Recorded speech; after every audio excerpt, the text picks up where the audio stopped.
Hi there, it's Cassie. Welcome back to my YouTube channel and blog. Today I'm back with card number 7 for my Encouraging Cards series, and if you followed along with me at all, you know that my goal is to make at least one encouraging card a week and send that out to somebody who needs it. I am going to be using this super cute set by Hello Bluebird, and it is called Silly Birds.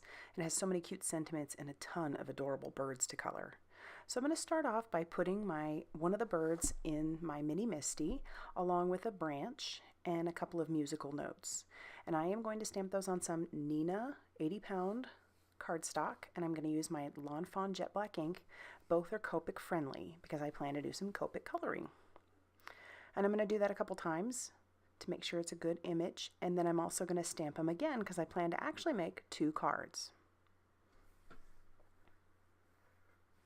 And I'll end up stamping the musical notes and some leaves a few times as well. You won't see that. I'm going to do some very simple Copic coloring, and I'm going to put the colors on the screen for you. All I did for these birds, or these 2 birds, because I colored them both the same, is I looked up colorful birds, and I came up with this color combination. I started off with the R05, and I'm shading that with the R29, and then I'll just blend that out a little bit more.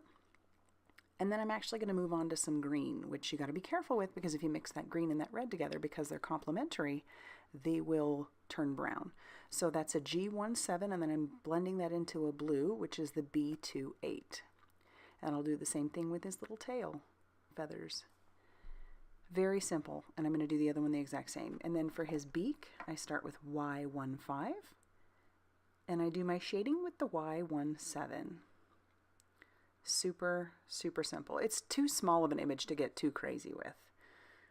And then I use my colorless blender to kind of push the color back in where I might have gone out of the lines. And now I have an E53, and I'm doing the branches this way. And I'm just going to go back and forth between that and the E33.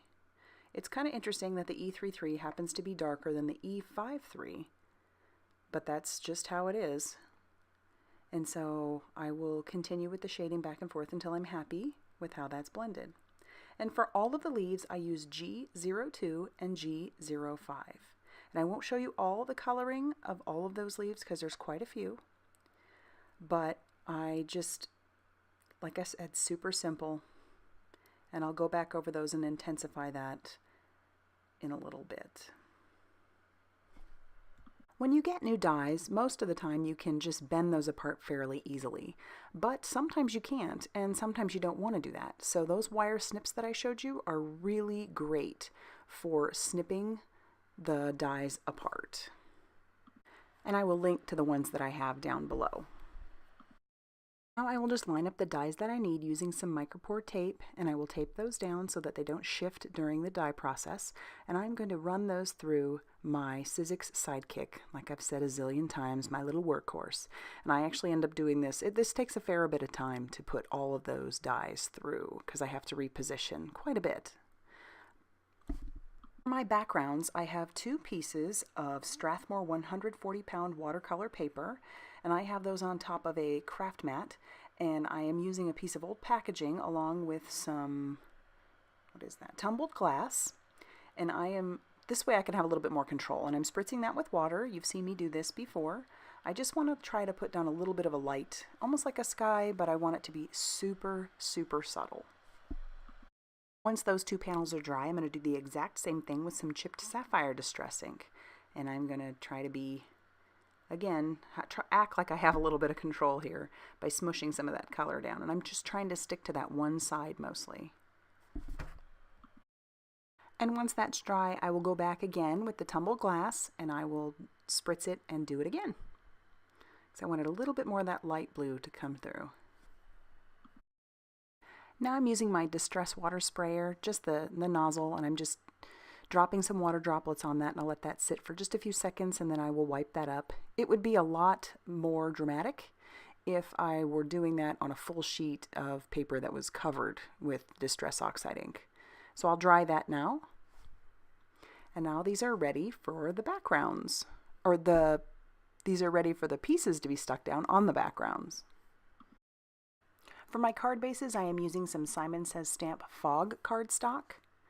And I have those as top folding A2 size cards. And right now I'm just kind of trying to lay out the pieces to see how I might like those.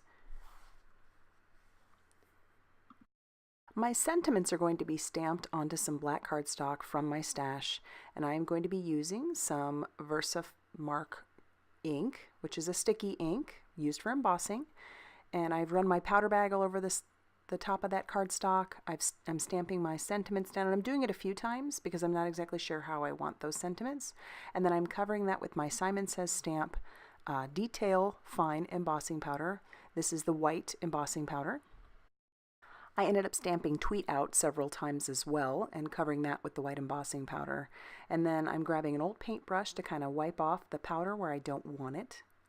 And then I'm going to heat set that with my heat tool. Yeah, there's a lot of tweets. I wasn't sure how many I wanted. But, you know, birds typically don't stop with one tweet, do they? And now that those have cooled down, I'll take a dry baby wipe, and I'm going to wipe that down to get off the excess powder. And to cut these out, I'm going to cut them by hand. I want them to have an uneven look. I don't want them to be completely straight. And now that I think I've got everything placed where I want it to be placed, I am grabbing some liquid glue. This is the Ranger Multimedia Matte, and I'm going to adhere the branches down. I have put foam tape on the back of the birds and the little sentiments, but I'm adhering down the leaves and the little musical notes and the branches, all with that liquid adhesive. And I found that my crystal katana was pretty good at picking up the little pieces. So it's not just good for sequins, because those musical notes are tiny. So now I'm just going to peel off the backing. And I will put those down. See what I meant by uneven on the sentiments? I really like how those are uneven. I didn't want them to be completely straight because the sentiments themselves are a little bit uneven. And then I'll just adhere down those leaves with the liquid glue as best I can.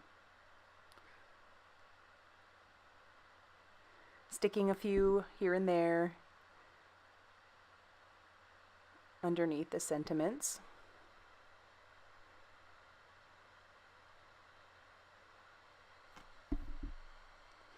And then I'll take the backing paper off of the bird, and that will finish the front panel of that card. And then I'll just do the same thing with this other one. To adhere those panels down to those Simon Says Stamp Fog card bases, I'm going to use my Tombow Mono Multi, because I think we have plenty of dimension at this point. But I ended up having a lot of those tweets left over. And so I figured, why don't we put those on the inside of the card, and that way we can decorate the inside as well. So I'll grab my liquid glue again. I used my Tombow Mono Multi on their bigger pieces. I probably should have just stuck with my Ranger Multimedia Matte for all these pieces, because if by chance I had put too much down underneath those sentiments and it oozed out, that glue will dry tacky. So it's meant to be used in two different ways. But it's okay, I didn't put down that much, so it works out okay. And then I just use the Ranger Multimedia Matte behind the little musical notes. And I didn't put any sentiments on the inside of the other card because I figured it had enough sentiment on the outside of the card. So this is going to finish off both of those cards. If you liked these cards, go ahead and hit that like button. Thanks for subscribing. Thanks for always liking and subscribing and commenting, and I always appreciate it, guys. So thanks again for stopping by.